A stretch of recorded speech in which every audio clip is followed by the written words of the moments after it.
Cool. My name's Vaughan Knight. I work at Nokia in Australia in the developer experience team. So our job is to help developers achieve success building apps. And so developers may be businesses, they may be everyone in this room, they may be people that want to develop apps, it could be students, they could be experts. It's to help people be successful. They can be training, they can be helping merchandise their app in store, getting it featured, and sort of really helping them achieve success on the platform so they become advocates for the platform and stay advocates of the platform. Click up. Cool. And also, if there's anything I don't cover here and you want to talk to me about it, that's my Twitter handle. It's the best way to get in contact with me, rather than it sort of moving down and getting buried in my work emails. So let's talk about mobile imaging. So mobile imaging has evolved a lot since it first turned up. So in 2003 was the first mobile phone with the camera attached. It was 1.3 megapixels, sorry, 0.3 megapixels. And over time, that's a graph of the megapixels in a camera. Eventually we went to 3 megapixel cameras in phones. That's when we started actually getting photos that we could print rather than stamp-sized photos that we could print. And then we moved to 5 megapixel photos, which gave us a lot more fidelity. And now we're sort of talking 41 megapixel cameras in phones in the Lumia 1020. So to give you an idea, if that was 0.3 megapixels, the rest of the screen would be 41 megapixels. So it's a massive difference. And one of the main differences when you're looking at that is also how much image processing needs to happen and all that sort of stuff. But the other thing is it's not just about having more data. More data is not just the whole thing with 41 megapixels. It's what you can do with that data. So if we look at this photo, this is a photo that I took at the zoo. And if this photo was 0.3 megapixels, it would look like this. It's not too bad, and you sort of think, well, 0.3 megapixels wasn't too terrible. But if it was 41 megapixels, it would look like this, and there's not much difference between those. You do notice the difference, but it's not drastically different. The thing is that the original photo that I took was actually this, because I don't like standing that close to lions, and it was through glass. And so that's a 41 megapixel photo, and the 41 megapixel photo means I get a photo like that when I zoom in. So I end up with a 5 megapixel or 9 megapixel photo when I zoom in, something that I can still use. If that was taken with a 0.3 megapixel photo, that original photo would look something like this. And that's not something you're going to print out. So when you start talking about having more pixels and having higher quality in cameras, and it's not just with the 41 megapixels, but as we've evolved, it actually changes the way we take photos. You never would have taken that photo with a 0.3 megapixel camera because when you looked at it, you couldn't actually really show the important thing in the photo.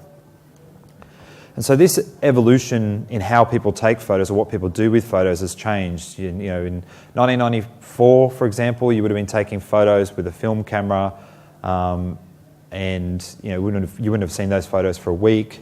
Go 10 years forward to 2004, you're in a position where you're taking photos on your phone. 2009, 5 megapixel photos on your phone, you're now taking video on your phone. And also in 2009, your phone started being connected to the web. Facebook had really taken off, and all the photo sharing had really taken off. So that's where all of a sudden what you're taking photos of changes. So rather than taking photos of you by a tourist site, most of the photos were taken when people were on holidays. People were taking photos of their feet and all these mundane things. But they're also sharing experience, sharing what they're doing now rather than what they did last week. They're saying, this is now what I'm doing, to the point where you get the mundane. I'm now having a coffee. No one ever would have gone and taken a film photo of their coffee and said, 3 weeks ago before I got this developed, I had a coffee. I was in a cafe. So it's changed the way that we take photos because the cameras are in our phones. So it's not just about having an SLR that can take great photos. They're in our phones. But it's also what people are now doing with them is changing. The other thing that's changing it is now that they're in phones, we're seeing a drastic change because people are building software around the camera. Whereas before it was a photo going into software, but now we've got software controlling the camera. So again, because it's in the phone, people can build apps, people download apps, they use them, and it creates this evolution. And also, when you start getting cameras like the camera in the Lumia 1020, if you haven't seen it, go check it out downstairs. You start to get photos that are truly photography. They're not just a shot of something, they're actually capturing all the elements of what they're trying to express. So the vastness of the city, all the details in the birds' feathers and the seeds, all the minute graffiti that's around, and capturing that at night. The lights are beautiful, but also the ambient light's beautiful. So there's things that you can now do with cameras and capture because the quality of the cameras are really reaching a professional grade level. So one of the things that I talk about as well is photography has changed from photography to imaging. It's got this new name, even though it's still photography, because you're working with images. You're not working necessarily with photos, traditional film. So I'm going to talk today about a few things. I'm going to talk about lenses, but that's a very quick part. If I was only going to show you lenses, you'd be out the door already. The thing that I'm going to show you is how to build a camera on the phone. I'm going to talk about lenses, which are about putting the camera at your fingertips when you're in the camera, getting access to your camera app. I'm going to talk about reopening images in your camera app and how you can do that.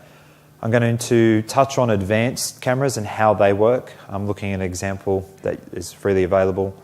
And also talk about the Nokia Imaging SDK and filters and how that enables people to create filters on photos. And it's really made filters on images a commodity. You don't need to be an expert on image manipulation to figure out how to use a filter. Now you've got to figure out how you're going to apply them.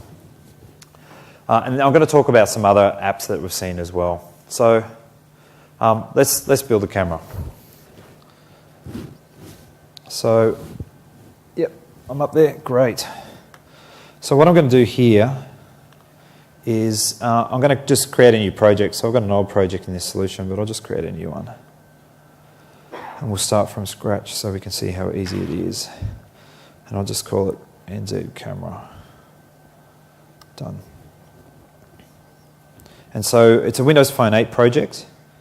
You can do Windows Phone 7 camera apps, but you don't have access to all the different features. Windows Phone 8 is where all the features really start to become available. And what we're going to do here is in the XAML, I'm going to delete everything inside that default XAML. Down to there, I think, yep, down to there. So I'm going to delete all of that so I just have an empty grid. And what I'm going to do is I'll pop across here and I'll just grab this so I can paste it in there. And what we've done there is we've just add a grid with inside the grid, and that grid, the background, which you'll see here, is a video brush.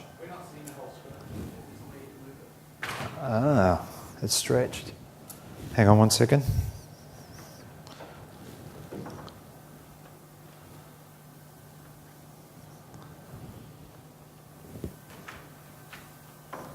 So I will say during this session I'm also using a phone to camera another phone within an emulator, and I often will leave the slides up there, so feel free to yell out. I can change the resolution if you want. So let's go screen resolution to, what should I change it to, 1440?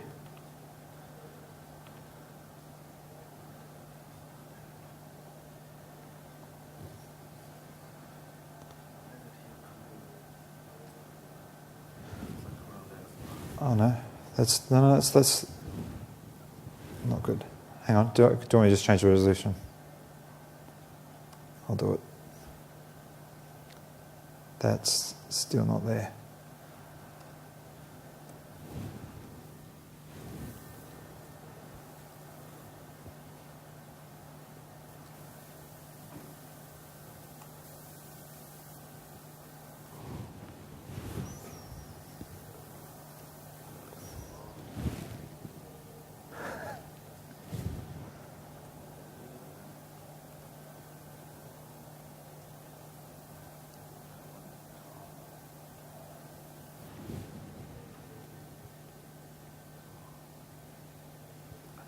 Okay, I'll keep going while you're doing that. So in this little bit of space that we've got, we'll squeeze in. So here what we've done is we've just put in a video brush. So we've got a grid, which is that we're going to call viewfinder, and then we put a video brush as the background. Now, what we're going to do is we're going to go into this XAML here. And we need to do into the back of the XAML here. And we need to do a few things. The first thing is we're going to give ourselves a reference to the camera. And the issue we'll get here is that the camera is not imported, so we'll just import that. And the other thing that we're going to do is we're going to add the media library as well. And the media library is, gives us access to things like the camera roll. The other thing you need to do, which is critical, which is something I forget to do all the time, is make sure you update the capabilities. So you want to use the camera, and you also want to have the capability to use photos. So if you've got those capabilities, then you're set. And otherwise, what you'll end up with is you'll start getting permission errors when you're running your app. You won't have access to the camera. You won't have access to the photo library. So that's that there. So the other thing that we want to do is we want to create the camera on navigation. So just go on navigated to 2. Here we go. Can you read all of that? Yep, good. And we want to actually create the camera here. And you'll notice that there's 2 methods. One of them takes nothing, just uses the primary camera, which is going to be the back camera. And then the other one, you can choose between, and here you'll see front-facing and primary. Now, on the Lumia 520, for example, you don't have a front-facing camera. You've only got a primary camera. So for some of your apps, if you are defaulting to front-facing, you might want to check. Here we're going to use the primary, but if you're using the front-facing, you can actually go camera type, photo camera, is camera type supported, and you can check that way by passing in the camera type, but we don't need to do that for this. So what's the next thing I'm going to do? So the other thing that I want to do is here set the viewfinder video brush source equals the camera, and then by doing that, when I run that up on the phone, what I should see, source name, whoops, wrong one, set source to the camera. And so what we do there is we'll make sure that the video brush is actually showing our camera on that video brush on the back of the grid. So what I'm going to do now is I'm just going to deploy this to the phone.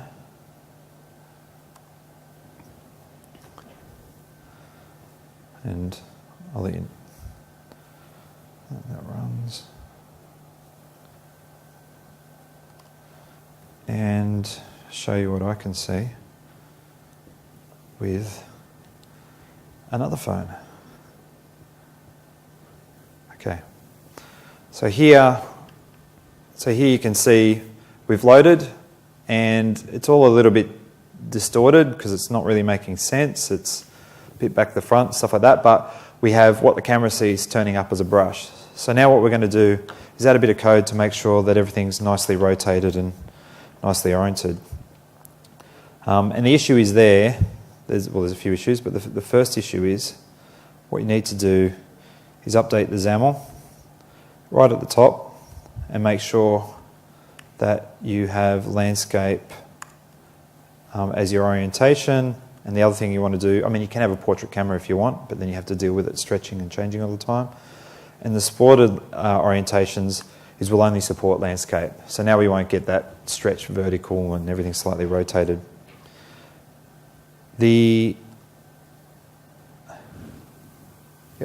cool. Is that working now? Beautiful. Ta-da. Okay.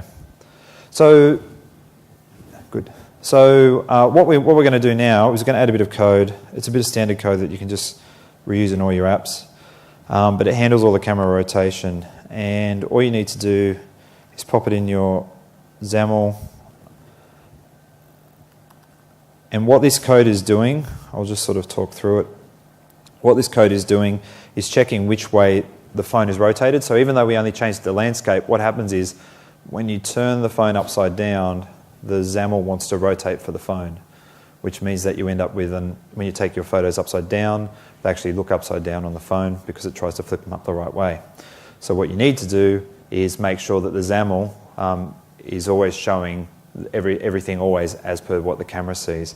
So we'll look at that in a second, but that's all that does. So what happens is it's just overriding the on orientation change, captures that event, figures out whether it's rotated landscape left or landscape right, and then transforms the orientation of the brush to the direction it needs to go. And you'll notice that if it's landscape left, it's 0 because that's actually where we started. If it's landscape right, it actually moves at 180 degrees, so it just flips it.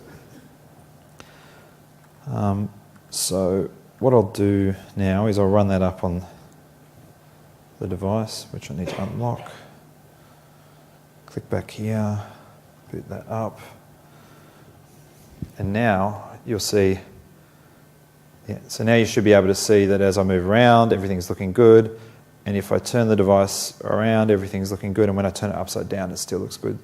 So actually what happens is as soon as it hits probably about there, it actually flips the entire wrap upside down, but we then start flipping the brush upside down exactly at the same time. So it's really smooth, you don't see any difference. So that's creating your viewfinder. That's a pretty straightforward, pretty basic thing to do. So the next thing we're going to do is take a photo. So what we want to do here is hook into the, hang on, stop the app. What we want to do here is hook into the camera initialized. And what we want to do is we want to do a few things here. The reason why we wait for the camera to initialize is things like if you press the button and the camera's not initialized, then it's going to cause errors. You obviously probably want to check that the camera is in a good state before you start capturing photos, but for the demo we're not going to capture every edge case because there's quite a few of them that you might need to catch. But what you can do is, you'll notice there's a lot of events. When I go up here, you've got capture completed, capture image available, capture started, capture thumbnail available. You may want to, for example, know when the capture started so that you can do a shutter animation on the screen. Or you may not care about that. Things like when the thumbnail is available so that you can start doing stuff with the thumbnail, maybe while you're waiting for the image to be processed, or so that you don't have to process the image yourself to turn it into a thumbnail. And then things like capture completed. The thing that we actually care about is the image available. We'll add that method there. We'll do nothing in there for the time being. The other things that we want to do, now that the camera's initialized, is set up the camera buttons. So on half press, we can add a method, and what we'll do in there is we might actually go camera.focus. It's that easy. Now, there's one thing to note with the camera focus is that you've also got the option to focus at point, and that's going to be a point within your image. So if you want people to tap on the image to focus it, you can create those sorts of interactions with focus at point. But we just want to do focus. The other thing that you want to do is also take a photo. And so we've taken a photo, and then we go camera.capture image.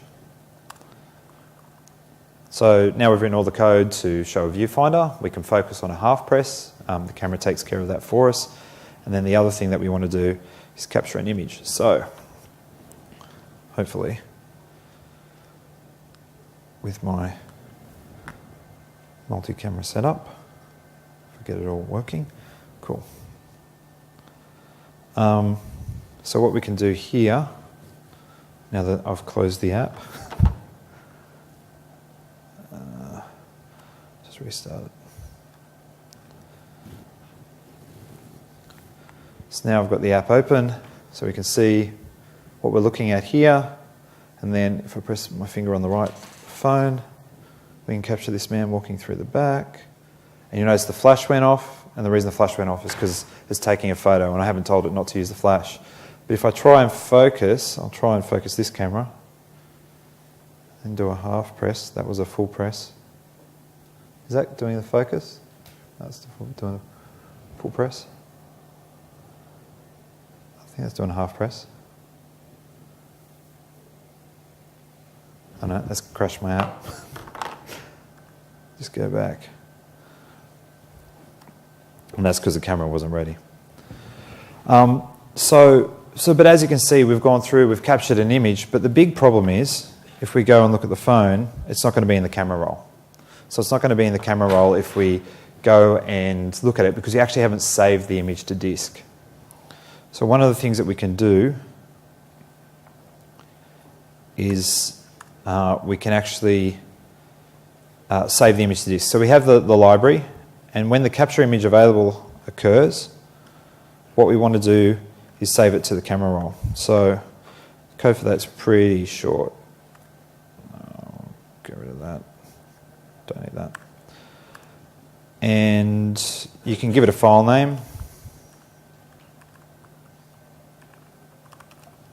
We'll call it file for lack of a better name. File 123. And in the library, what we'll do is you just pass that image stream. So, I never can spell it right. So the event actually has a few things attached to it, but one of the things it has is an image stream. And so what we do is we pass that image stream to the library. We say save that picture to the camera roll. It takes that stream, we give it a file name, and it goes and saves it away. You can have duplicate file names. It ends up handling it within the camera roll. But so what we can do now is if we run that up again, take a quick photo. Great, that's taken a photo. And now what we can do is the app just had an exception for some reason. And I don't know why. Yeah. That's why. The media library doesn't exist. It's still null. So one of the things we can do is we'll do it in non-navigated too. So we need to go library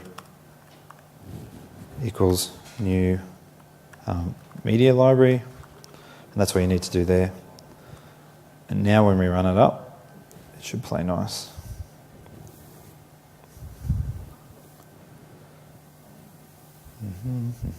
There we go. And so what you see there also when it goes from blank to when the camera appears, that's the initialization time. So during that time, someone could come along and press the button. So you want to make sure that you haven't got the buttons all hooked up at that point. Does that take a photo? Oh, I told you to shout out. There may be. I'm just going to lie and say there's prizes if you tell me.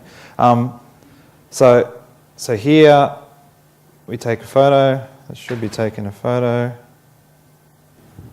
and we've got an exception for some reason, and that might have been just because I was taking too many photos while we were taking photos. Anyway, I'll go into the camera. I'll go into the camera roll. The demo gods aren't smiling on me today. Here we go. So I did take the photo. So this is the other thing to just be aware of. I'm sitting here snapping the button away while it's actually taking photos. So the camera's not in a state where it's... I'm doing it again. There we go. The camera's not in... So here's a photo now sitting in our camera roll. It's the photo that we just took. And just to prove it is in the camera roll, it's not me just holding the camera. That's a picture of someone's finger. But yeah, so as you can see there, there's the photo that we took, and it's now sitting in the camera roll. And that's great if you want to make just an app that's a camera. But there's not much else that that app does that the camera doesn't. The camera does a lot more things. But you can add features, such as features to handle... cut back. You can add features such as features to handle the flash. Do they want to turn the flash on and off? But all you're doing is replicating the camera. But then you might want to do something like just overlay something on top of the camera to help people align things. And then that's something the camera doesn't do. So in that point in time, you're actually creating a camera that's useful for people, but you're actually not doing any image processing, but you don't have to. Cameras can be all different types of things. So we just to recall what we went through, make sure you add the capabilities, make sure that you've got the requirements as well. You need to create the viewfinder, very simple, with the video brush.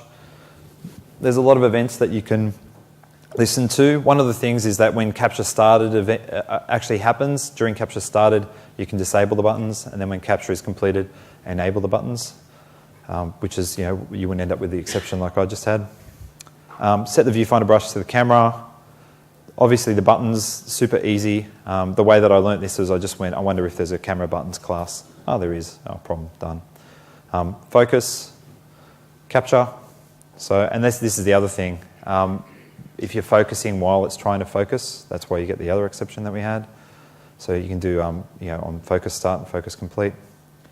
And when you actually get the image, you may want to give it your own file name.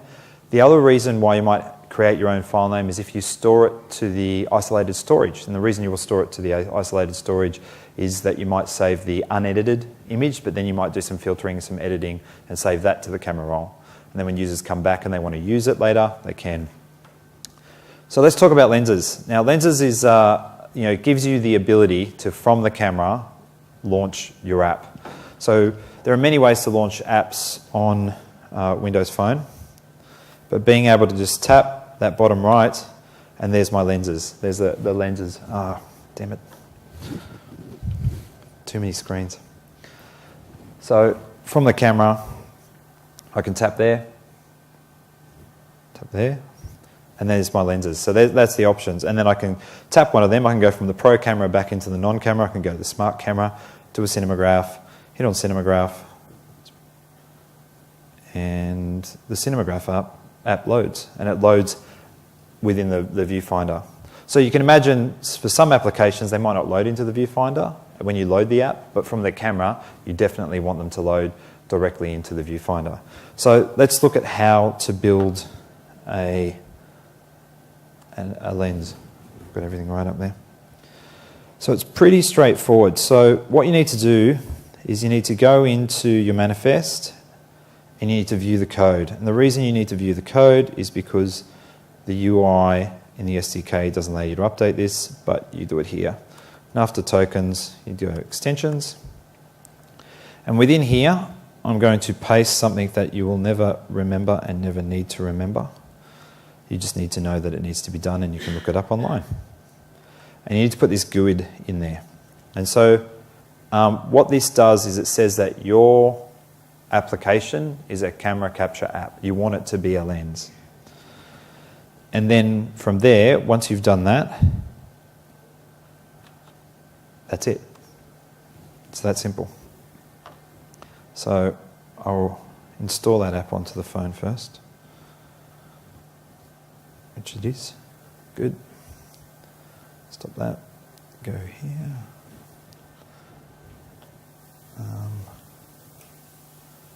Go back into the ProCam. And what we'll do here is I'll go to this camera. There we go. And from here, with my extra arm, I'll tap there. And what we'll see, if I can focus it, is our NZ camera there. If I hit that, it'll launch the camera, and it launches our camera app. So it's that easy. But there are a few things you need to think about. What happens if your app doesn't start? Because that just launches the app. It doesn't do anything special. And so what happens is when it launches your app, it passes in a parameter on the URI, and you can check that URI and then hand off to whatever experience you want. So if your app launches into, for example, if your app launches into, these are all the latest photos from your friends.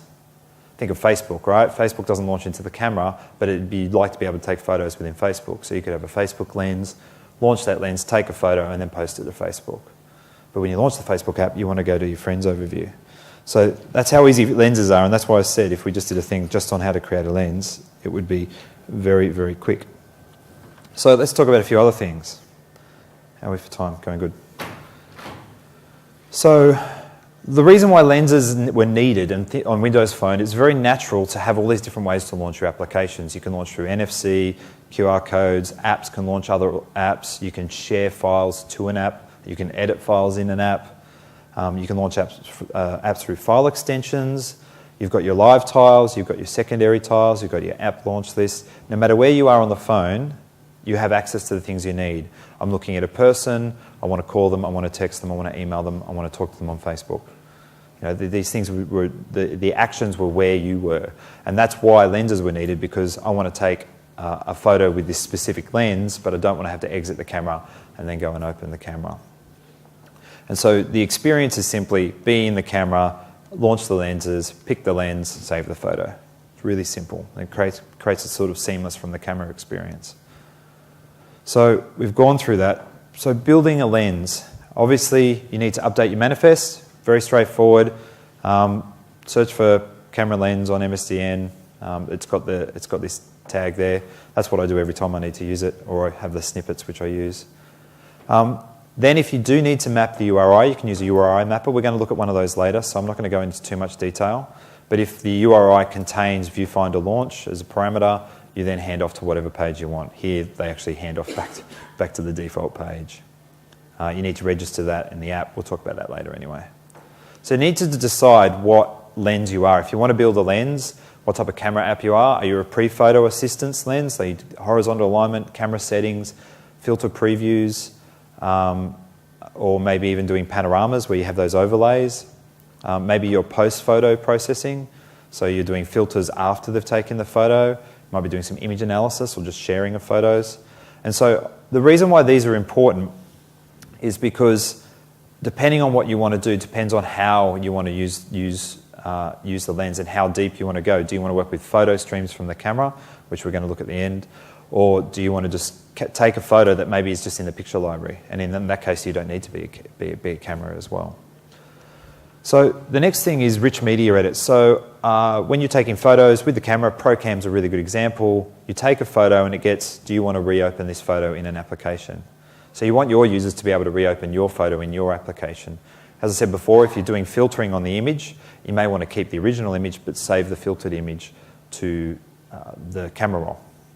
So an example here is, you'll notice that link at the bottom of the image, open in the photo app, or when you click on the dots, it'll turn up and say open in your photo app. So we're going to add in rich media edit. So we'll come back across. Everyone can see that. Fantastic. So rich media edit, and the reason why I go from lenses to rich media edit, is very similar in that you need to add it through an extension. So again, another piece of XML that goes in the manifest. It's very straightforward. It's all available online. You don't need to remember it, but it's the same piece of code no matter who you are and no matter what your app is, if you want to do rich media edit. Now what that will do the same as lenses. When I see an image that's been taken in an app, I click on the link and it'll launch my app. It's very similar. But this time what we're going to do is we're going to add a URI mapper, and we'll add a page to show the image so that when we reopen the image, we're showing it not in the viewfinder, we're not launching the viewfinder, we actually want to see the image that was taken. So what I'm going to do here is I'm going to add a class, and that class is just going to be called the URI mapper. And I've got some code over here and it's probably got a totally different name. It's called lens URI mapper, but that's okay. I'll go here.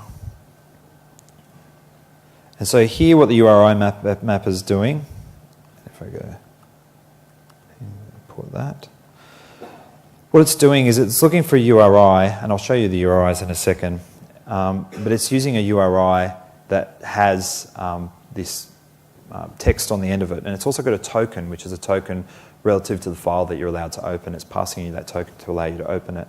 And so what you're doing here is it'll launch at main page, and what you want to do is you want to redirect it to your rich media page. So here that's what the code's doing. It's just taking the URI, where rich media edit's there and tokens there, just to make sure. And what it's doing is instead of going to main page with all those parameters, it wants to send it to rich media page with all those parameters. So it's pretty straightforward. The next thing you want to do though is you want to go to your app here, and where it's being initialized, which is maybe up the top. There it is. Just after there, you just can go root frame dot URI mapper equals new, what do we call it? It's called lens URI mapper. Lens URI mapper. And you only need one URI mapper, you don't need multiple. So if you're doing lenses, you could reuse the same URI mapper as the one that you're using for rich media edit. And I find it ironic that I'm calling the rich media edit one lenses. So once you've got that, you're set to go. So the rich media URI mapper will actually start the redirect, but the thing is we don't have this page. So then what we want to do is we want to go and create that page. So I'll go in here and go add, new item. I want to create a page. We can just do a portrait page. And we want to give it the exact same name, which is rich media page, rich media page.xaml. We'll add that, and here's our rich media page. And then on that page, we'll just put an image, give it a name of image 1. And what that'll do is that'll put an image inside the grid on the page. But at the moment, there's nothing to put there. So what the URI mapper will do is it'll send us to this page, but this page now needs to be able to read in the URI. And so what we're going to do is I assume I have, no, I don't have it in there, that's okay, we can just go and write it. So, right, hang on, public override void on navigated to, and we'll go in there. And what we want to do here, we'll have, we've got the URI here, and then what we can do is get the query, and what we want to grab from the query, so if you remember across in the URI mapper, we're checking whether token's there. What we want to do is we want to get the token. Hang on. Hang on, what's going on there? What have I done wrong? My brain's not working. And that's why I kept this one here, because, or maybe not that one.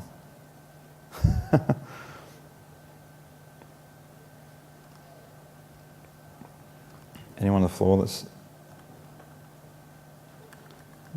dot query. Oh, that's why it's wrong. 1 second, I'm going to add something back in, just because my brain. We just go see projects. Go in here. Apologies. I'll just add this back in. This is the one that I had previously from memory, or possibly not. My brain has just decided that I can't remember how to do that. E dot.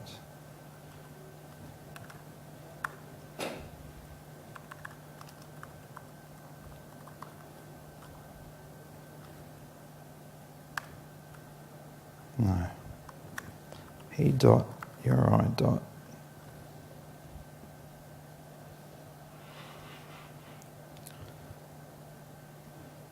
I just want to grab the token from it, and my brain has just stopped.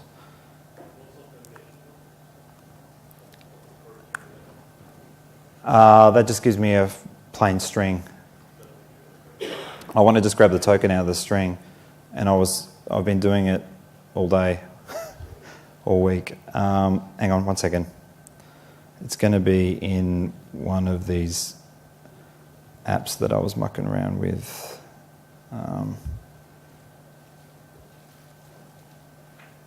Yeah, this is the one. It'll be in here. And it'll be in this file here. And it's not a lot of code, it's just that you need to remember it. So I'll just grab this from here, and you never saw any of that. And we'll go and whack it in here. So what we're doing here, query strings, there you go.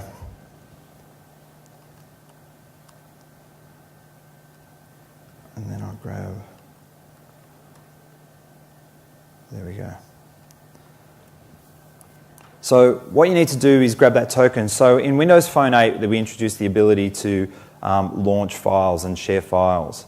But the way that it happens between the applications is you don't just get access to the file, you get like an access token. And the access token gets passed across. You grab the access token and then you say, hey, I want to get the picture from that token.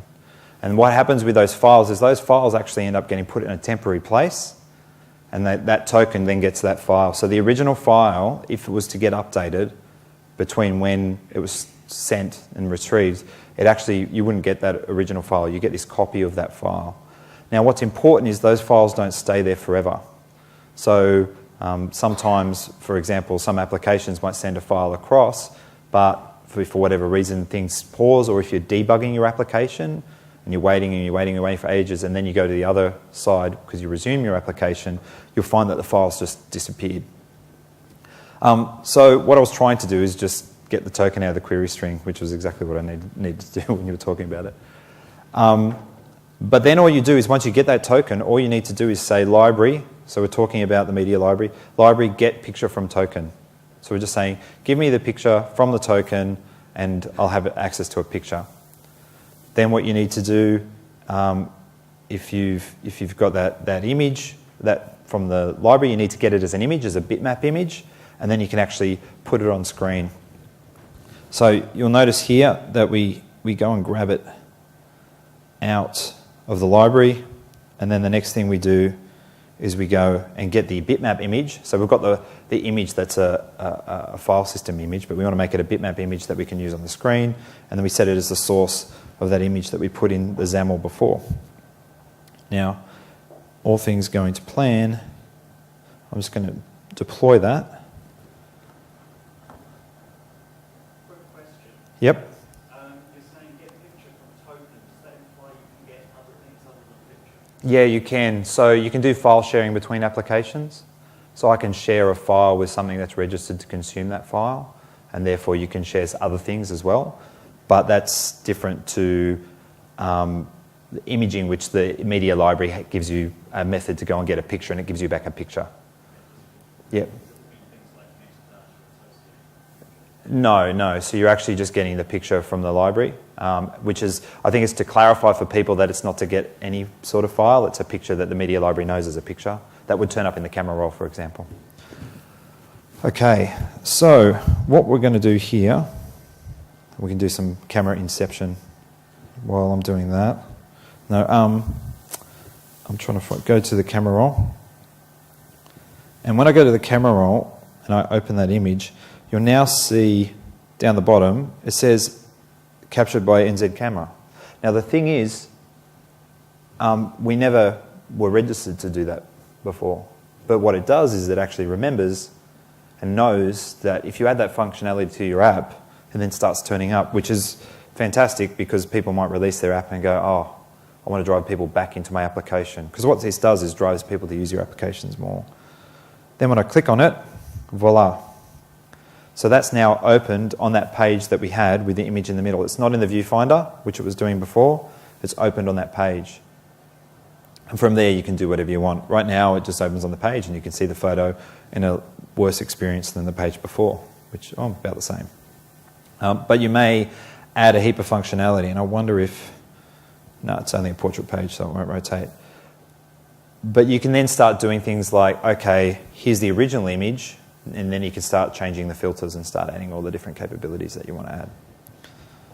How are we going for time? Pretty good.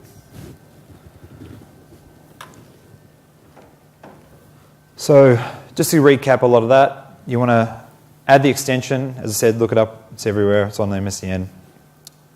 you want to then make sure that you can have multiple in the URI mapper. You'll see here we've got viewfinder launch, so that's if it's a lens. But actually, no, if it's a rich media edit and with a token, I want to redirect it to a rich media page. You can call the page whatever you want, but you redirect it to the thing that handles that. Get the image. This would have been handy earlier. So I'll go back to it actually. You get the token from the query string. It's just a big GUID. You don't really need to know what it is. And then when you hand that to the library to go and give you that picture, it knows how to handle it. So you don't really need to know anything about how the tokens get generated. So advanced cameras. So Windows Phone 8 has many camera capture classes. There's actually multiple ways. The photo camera is probably the easiest and the most flexible to give you some control over the camera. There's the photo camera, and there's also the photo capture device. Now, the photo capture device is really useful if you want to start capturing streams of images and doing pre-processing and adding filters before you use the image. So the other thing about the photo camera is really easy to use, but you don't get access to the preview buffer, so you only get access to the photos that are taken. It's very easy to implement. I've created a camera, a lens with focus, and we can reopen with Rich Media Edit. And Rich Media Edit and lenses aren't limited to photo camera. The camera bit, though, is just so basic. It's really easy. It supports Windows Phone 7.1 and Windows Phone 8.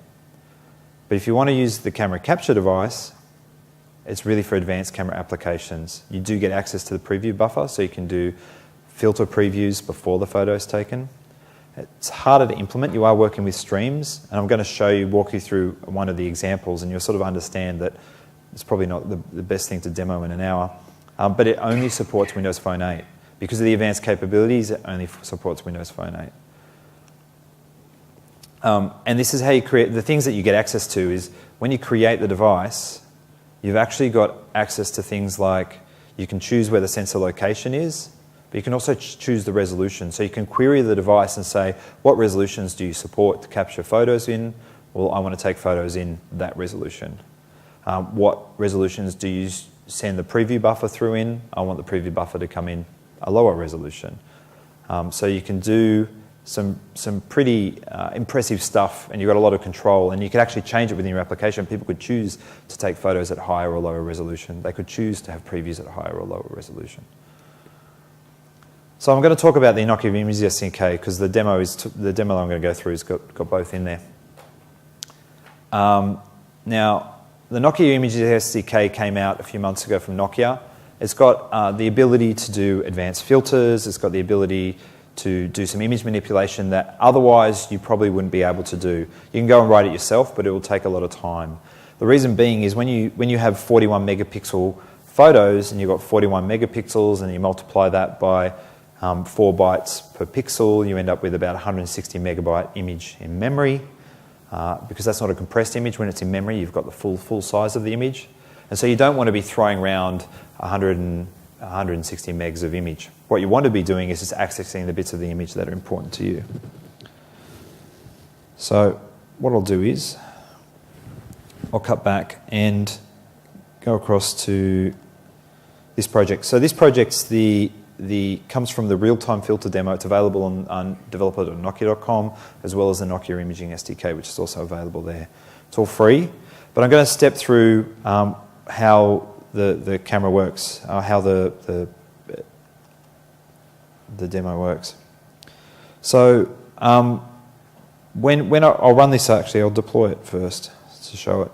But with this application, it's using the photo camera device, and because it's using the photo camera device, you can see here we look at the capture resolutions, and it picks the right one with the right aspect ratio for what it's trying to achieve. And we want to make sure that we use the back camera, so whereas with the other camera it was primary and front-facing, it's now back and front.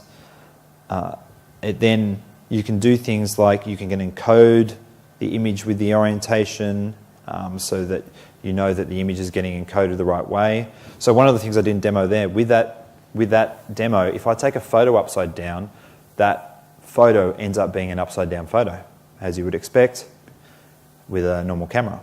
But with the phones, because people are taking photos all different ways, if you actually use the normal camera and take a photo upside down, it actually turns it around the right way when it's in your camera roll. And so you can actually do things like have this, you can encode it with the orientation of the phone, or you can choose not to encode it with the orientation of the phone. So the phone says, no, I'm standing up the right way, versus the camera and the sensors saying, no, I'm upside down. So there's different things that you need to look at there. Or the preview resolution. So as you can see, to set up the camera has a lot more going on. And what this application does is it sets up something to pre-process the streams. And it pre-processes the streams with filters, and those filters are part of the Nokia Imaging SDK. So if I close this, I'm not going to go through the whole chain of all the events that bring this around, but what happens here is that it gets past the buffer, the image buffer, and it works with image buffers. You can't just work with file streams. So if you've got a file stream, you need to make sure it's a buffered file stream or a buffered stream. And the reason is that the Nokia Imaging SDK will only access certain bytes at a time. It can decode part of the image, which means that it doesn't have to use 160 megs before it does anything. It can use 10 megs and just pull in bits of the image and apply the filter as it's accessing all the different bits. And so what you're looking at here is we create an output buffer, an output image that we're going to create the filter in. But the way that the filters work is you create this editing session, and you can do many things in the editing session. You can do resizing and cropping, but you can add filters. So let me just check that deployed. Cool. And I'll just launch it quickly.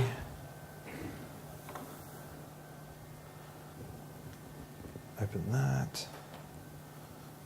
And so here you can see it's actually added I don't know how well you can see it, but it's added like a vignette around the edges. So if I pull that down, you can see there's a vignette around the edges. That's not my finger over the lens.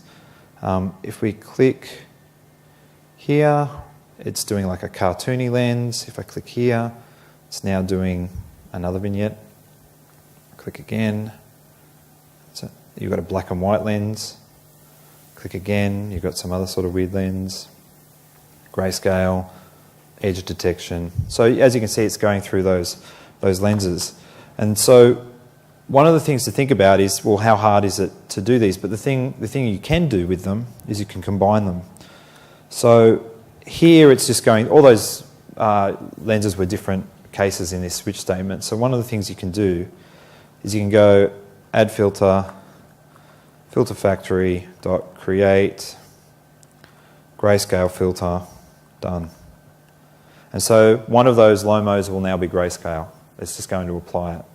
But you also need to be very careful. So the magic pen, which was the edge detection, I might add a filter here, dot create blur filter. And this takes a parameter of a blur level, and we'll make it 4. And the way to learn what they are is just to play around with them. So if I deploy that again now,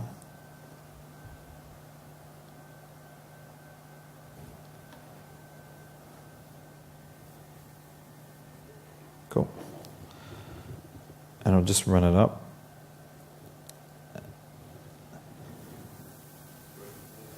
Thank you. You, sir, win a prize. I'll figure out what that is. So now that default one that we launched is black and white. And you can see it performs pretty well. But if we go to the next one, we're doing a blur, and see how that's really jarry? That's not, let me look up there and make sure it's right. Yeah, that's actually just because we're doing so much blurring, the quality's low. Now, if you design an application that gives you preview filters, that's great, like it's fantastic. If you're looking at something like this one, you know, that's all of a sudden I know exactly what my photo is going to look like, which is wonderful. But the problem with this is you need to give users the ability to just turn it off.